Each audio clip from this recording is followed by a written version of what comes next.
Hey everyone, Decent Eddie here. It's Monday, July 14th, 2025. Right now, my confident moneyline picks are sitting at 79%, and I'm at 63% for all WNBA picks this season.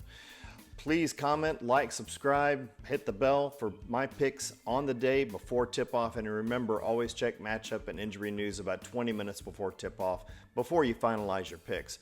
My goal here is to help you make more informed decisions. This is for new bettors, people that have had some bad luck.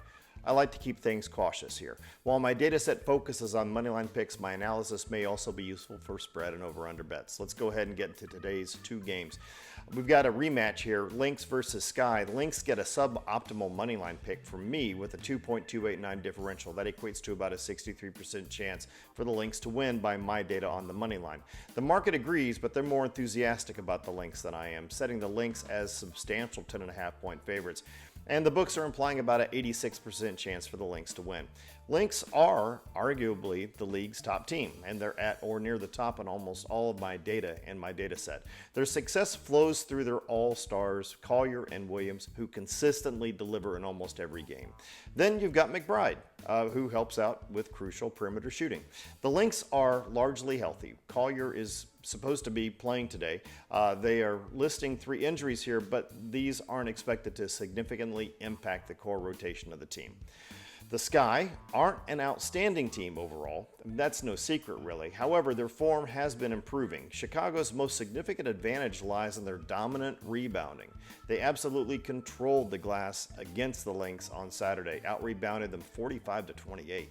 This kind of work on rebounds means extra possessions. That's more chances to score.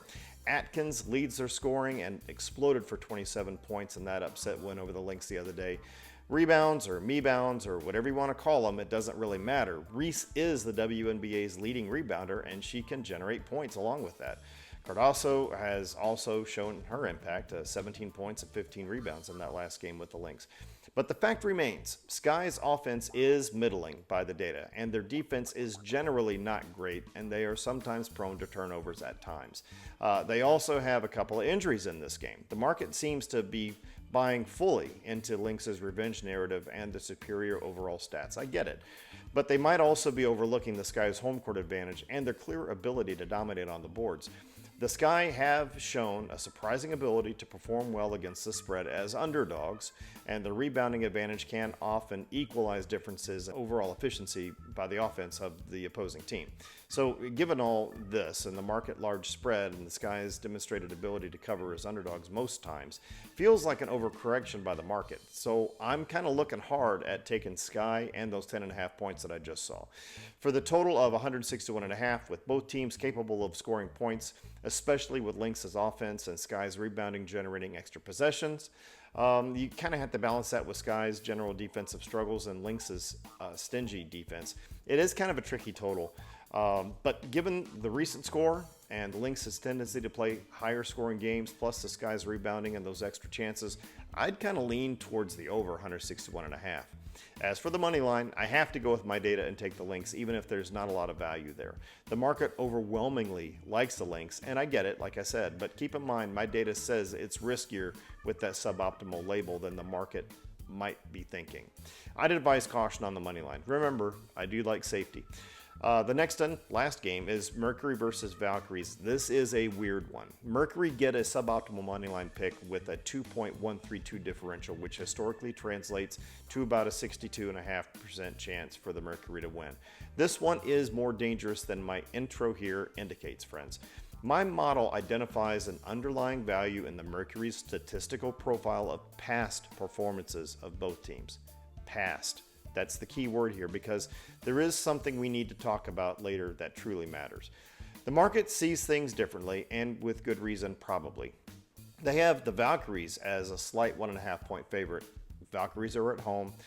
They also have a total here of around 159. The divergence is heavily influenced by crucial real-world factors. The Mercury's injury report is significant and could be a severe blow to their core scoring, playmaking, and their depth. The Valkyries are coming into this game really, fully healthy, and they're playing at their home court where they've been pretty solid at 7-3 this season. Crucially, their defense is pretty good, and they can hold opponents to low field goal percentages when they're clicking.